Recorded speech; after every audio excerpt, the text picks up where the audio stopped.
বিসমিল্লাহ। এই ভিডিওতে টেক কোশ্চেন কিভাবে আনসার করবা সেটা ডিটেলসে বুঝিয়ে দিব। ইজি টপিকস, তো ইনশাল্লাহ এটাতে পাঁচে পাঁচ পেয়ে যাবা। তো রুলস যেটা সিম্পল, যদি নট না থাকে, এই পাশে যদি নট না থাকে তাহলে ইন্টারোগেটিভে নট বসবে। যেমন এখানে নট নাই, তো তোমাকে যে জায়গায় আনসার করতে বলছে ওই জায়গায় নট আছে, তো ওই জায়গায় নট থাকা লাগবে। আর অলরেডি যদি নট থাকে বা ওরকম নট টাইপস কোনো শব্দ থাকে, তো তোমার যেখানে আনসার করতে বলছো ওখানে নট থাকবে না। যেমন এখানে অলরেডি নট টাইপস একটা শব্দ আছে, না না টাইপস একটা শব্দ আছে, তো এই জন্য এখানে নট বসে নেই। তারপর কিছু কিছু ওয়ার্ড আছে যেমন হার্ডলি, স্কার্সলি, রেয়ারলি, সেলডম। এই ওয়ার্ডগুলো যদি থাকে, তো তোমার যে পাশটায় আনসার করতে বলছে ওইখানে নট বসবে না। যেমন হার্ডলি, এখানে যেহেতু হার্ডলি শব্দটা আছে এই জন্য আমার আনসারের নট শব্দটা নাই। ওকে, এখন একটা জিনিস, সেটা হচ্ছে প্রোনাউন। প্রোনাউন হচ্ছে নামের বদলে যেটা বসে। এখন আই আর ইউ থাকলে প্রোনাউন আই আর ইউই থাকবে, এটা চেঞ্জ হবে না। যদি আমরা বলি সেক্ষেত্রে উই বসবে। এখন আমরা বলতে কি, তুমি আমি শব্দটা আছে এরকম যে কোনো কিছু হইলে উই বসবে। ধরো বললো যে আই অ্যান্ড হি, যে আমি এবং ও। আচ্ছা, এখানে আমি শব্দটা তো আছে, তো সেই ক্ষেত্রে প্রোনাউন হিসেবে উই বসবে। যদি আমি শব্দটা থাকে তাহলে প্রোনাউন হিসেবে উই বসবে। তারপর ছেলে হইলে প্রোনাউন হি বসবে, ছেলে কোনো ছেলের নাম দেওয়া থাকলে প্রোনাউন হি বসবে। মেয়ে হইলে প্রোনাউন শি বসবে। আর কোনো জিনিস অথবা প্রাণী, প্রাণী বলতে কুকুর, বিড়াল, এরকম কোনো কিছু হইলে প্রোনাউন ইট বসবে। আর জিনিস বলতে তোমার অনেক অনেক কিছু বোঝাতে পারে। ধরো তোমার মোবাইল, এটা একটা জিনিস, তো প্রোনাউন ইট বসবে।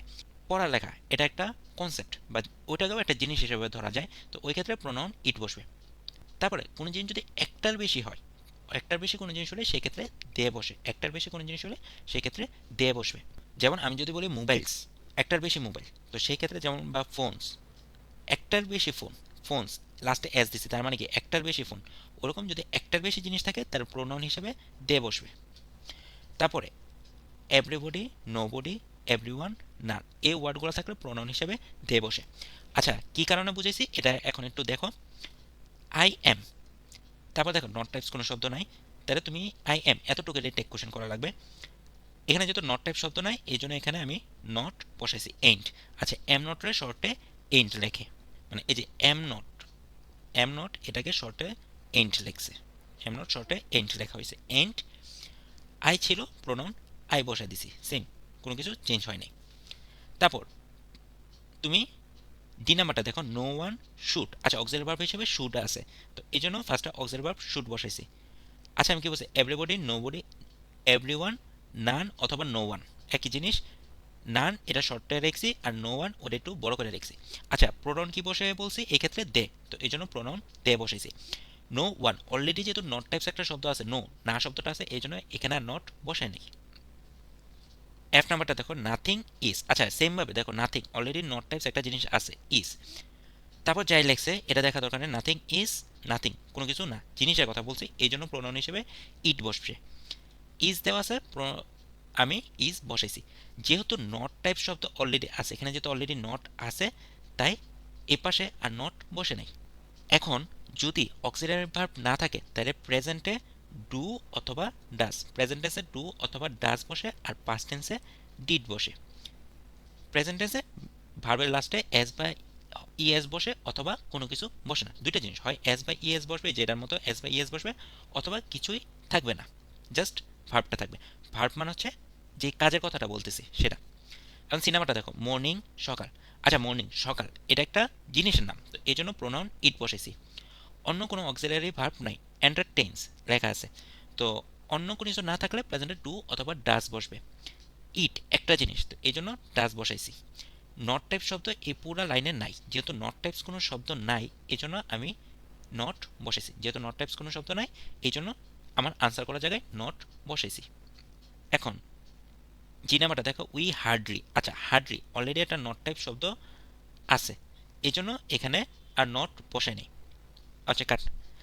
এখন জি নাম্বারটা দেখো, we hardly forget, golden past. আচ্ছা, উই অক্সিলারি ভার্ব উই থাকবে, তো এটা চেঞ্জ হইল না। হার্ডলি এটা যেহেতু আমি কি বলছি হার্ডলি থাকলে নট বসবে না, তো এই জন্য নট বসে নেই। অন্য কোনো অক্সিলারি ভার্ব না থাকলে প্রেজেন্টে ডু অথবা ডাজ বসে। ফরগেট এটা প্রেজেন্ট টেন্স, ফরগেট ভুলে যাওয়া প্রেজেন্ট টেন্স, তো কোনো কিছু দেওয়া নাই, তো এই জন্য আমি প্রেজেন্ট টেন্স যেহেতু এই জন্য আমি ডু বসাইছি। নাম্বারটা দেখো, আচ্ছা লেটস দেওয়া আছে, লেট দেখো আমি বলছিলাম লেটস থাকলে শ্যাল উই বসবে, এটা মুখস্থ, এখানে কোনো কিছু চেঞ্জ হবে না। লেটস থাকলে শ্যাল উই, এটা মুখস্থ। তো লেটস দেওয়া আছে এই জন্য আমি শ্যাল উই দিয়ে দিছি, এখানে অন্য কোনো রুলস নাই। তো সেম আরেকটা প্র্যাকটিস করে। আচ্ছা এখন দেখো প্রথমে আমি এ থেকে শুরু করি, দ্য মেমোরিজ। আচ্ছা মেমোরিজ একটার বেশি জিনিস বলছে, তো প্রোনাউন হিসেবে দে বসেছে। আমি কি বলছিলাম, একটার বেশি কিছু হলে প্রোনাউন দে বসে, তো আমি এই জন্য প্রোনাউন দে বসাইছি, একটার বেশি এই জন্য প্রোনাউন দে বসাইছি। তারপরে স্টিল অ্যাট্রাক্ট, আচ্ছা অ্যাট্রাক্ট প্রেজেন্ট টেন্স আছে, অন্য কোনো কিছু নাই। তো যেহেতু অন্য কোনো কিছু নাই এই জন্য ডু বসেছি। আগে কি বলছিলাম, অন্য কিছু না থাকলে প্রেজেন্টে ডু অথবা ডাজ বসে, অন্য কোনো কিছু যেহেতু নাই সেজন্য আমি এখানে ডু বসেছি। এই পুরো লাইনে নট টাইপস কোনো শব্দ নাই, তো এই জন্য নট বসেছি, ডোন্ট, ডোন্ট দে। তারপর বি নাম্বারটা দেখো সিম্পল থিংস। আচ্ছা থিংস একটার বেশি জিনিস, থিংস একটার বেশি জিনিস, এই জন্য প্রোনাউনে দে বসছে। আর নট টাইপস কোনো শব্দ এই লাইনে নাই, এই জন্য এখানে আমি নট শব্দটা বসেছি। তারপর সি নাম্বারটা দেখো, when a man grows up he may laugh at those thing. আচ্ছা সেকেন্ড লাইনটার আমি ট্যাগ কোশ্চেন করবো, তো হি মে আছে তো আমি এখানে মে বসেছি। নট টাইপ শব্দ নাই এই জন্য আমি নট বসেছি, মে নট। হি এর জায়গায় হি বসবে, এখানে প্রোনাউন হি ছিল, হি বসছে। এখন ডি নাম্বারটা থাকে, you surely fail if you fail to plan. আচ্ছা ইউ শিউরলি ফেল, এখানে ইউ হচ্ছে সাবজেক্ট, তো ইউর প্রোনাউন ইউই হবে, এখানে কোনো কিছু চেঞ্জ হলো না। শিউরলি ফেল, ফেল করা এটা একটা কাজ, যে ফিল করা এটা একটা কাজ। তো অন্য কোনো কিছু না থাকলে কি বলছিলাম, প্রেজেন্টে ডু অথবা ডাজ বসবে, এই জন্য এখানে ইউর সাথে ডু বসে আমি ডু বসেছি।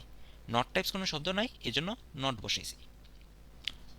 A good plan scarcely let's you fail. আচ্ছা স্কার্সলি এটা আমি কি বলছি, নট টাইপ শব্দ, এখানে এই ওয়ার্ডটা থাকলে তাহলে নট বসবে না, তো এই জন্য দেখো ডাজের লাস্টে নট বসে নাই। ই নাম্বারটা দেখো, এ গুড প্ল্যান একটা ভালো প্ল্যান। আচ্ছা এটা কি একটা জিনিসের নাম, একটা ভালো প্ল্যান, এই জন্য প্রোনাউন ইট বসছে। স্কার্সলি আচ্ছা এটা অলরেডি একটা নেগেটিভ শব্দ, না টাইপ শব্দ, তো আমি এই জন্য নট বসাবো না। লেটস অন্য কোনো কিছু না থাকলে প্রেজেন্টে ডু অথবা ডাজ বসে, এই জন্য ডাজ বসেছি। স্কার্সলি যেহেতু নেগেটিভ ওয়ার্ড, না টাইপ শব্দ, এই জন্য আর নট বসেনি। তারপরে এফ নাম্বার দেখো, গ্রেট পিপল। আচ্ছা গ্রেট পিপল মহান মানুষজন, একজনও বেশি, তো তো এই জন্য প্রোনাউন দে বসছে। অক্সিলারি ভার্ব ছিল কুড, এই জন্য কুড বসেছি। ডু নাথিং, আচ্ছা দেখো নাথিং অলরেডি নট টাইপস একটা শব্দ আছে, যেহেতু নট টাইপস একটা শব্দ আছে তো সেই জন্য এখানে আর নট বসায়নি। জি নাম্বার ফরচুন, আচ্ছা ফরচুন ভাগ্য, এর একটা জিনিসের নাম, তো এই জন্য আমি প্রোনাউন ইট বসেছি। অলসো ডেয়ার নট, আচ্ছা নট শব্দটা আছে তো আর ট্যাগ কোশ্চেনে নট বসবে না, বা এখানে আনসারে নট বসবে না। ডেয়ার এটা অক্সিলারি ভার্ব হিসেবে ইউজ হয়েছে, এই জন্য আমি এখানেও ডেয়ার লিখছি। এতটুকুই তো বেসিক রুলস কি বলছি, এক জায়গায় যদি নট থাকে আরেক জায়গায় নট আসবে না, মানে এই পাশে নট থাকলে ওই আনসারে নট আসবে না। আর যদি এই পাশে নট না থাকে ইন্টারোগেটিভে নট আসবে। তারপর কিছু কিছু ওয়ার্ড আছে ওগুলা নেগেটিভ, আর লেটস থাকলে শ্যাল উই, সরাসরি শ্যাল উই, অন্য কোনো কিছু চেঞ্জ নেই। তো এই ভিডিও এ পর্যন্তই। তুমি যদি ফার্স্ট টাইম এই ভিডিওটা দেখো তো আমি রিকমেন্ড করব যে তুমি পুরো ভিডিওটা আরেকবার দেখো, দুইবার দেখলে জিনিসটা আরও ক্লিয়ারলি বুঝবা ইনশাল্লাহ। আর বাকি তারপর তোমাদের বোর্ড কোশ্চেনে কী কী আছে সেগুলো কয়েকটা প্রশ্ন সহ আনসার দেখো। Thank you, thank you, thank you very much যে তুমি পুরো ভিডিওটা এই পর্যন্ত দেখছো। ইনশাল্লাহ ইজিলি টেক কোশ্চেন তুমি আনসার করতে পারবা। বাকি আল্লাহ ভরসা, আল্লাহ হাফেজ।